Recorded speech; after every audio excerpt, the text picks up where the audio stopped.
Why are there so many open jobs on the big job boards, and what does this really mean for employees? Now, I'll try to explain this the best I can. Some of this is fair, some of this is unfair, but I'll just be honest and transparent with you. Now, my name's Matt. I've been in HR for 23 years, and I'm a hiring manager, so I have some good insight here as somebody that pays every month for LinkedIn and Indeed for my company in order to do recruiting of all the open positions that we have as we grow across the country. Now, in general, when a job is posted by any company, guys, if you guys are getting used to going through and applying for jobs, you'll notice that there is a filtering system, usually somewhere on the top left, where you can click. It'll say something like more tools, or it'll say filters. So if you click on that, you can sort this by jobs that have been posted in the last 30 days. You should always do this on any major job board, guys. Why is this? Well, the reason is that if a company is really serious about hiring this job, it's not going to sit open for more than a month. Now, what do I mean by that? Now, the job can be open for more than a month, but what it means is that the employer, if they're not able to find somebody in the month, will usually take the job down and then repost it so it doesn't show older than 30 days, especially if they have a good recruiter working for them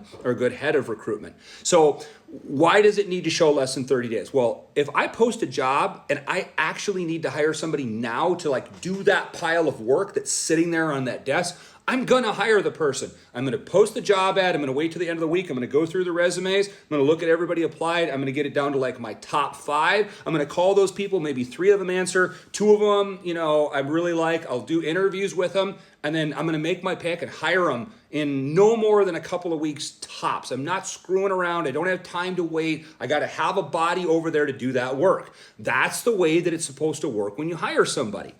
Now, how does this stuff continue to sit open? Well, I'll tell you that companies have to pay for each open job that they have. Now, they'll buy a contract with one of these major job boards to have 18, 22, 30, whatever it happens to be, number of jobs per that job board open per month. Now, they might be hardcore recruiting for a job. Let's say that they really need a sales manager over here. But a lot of positions that people don't realize are what's called evergreen. Now, an evergreen position is, let's say that you need salespeople or marketing people that have a certain certification, or trades or labor people that have a certain set of certification that's kind of hard to get. So you always want to have an open job sitting there for that, so that if Bob calls one day and he's like, hey man, I'm really interested in this job for you guys, and you're like, oh cool, we got another one, it's only the 3rd one that's applied this year, grab him before somebody else does, we need people with the certification.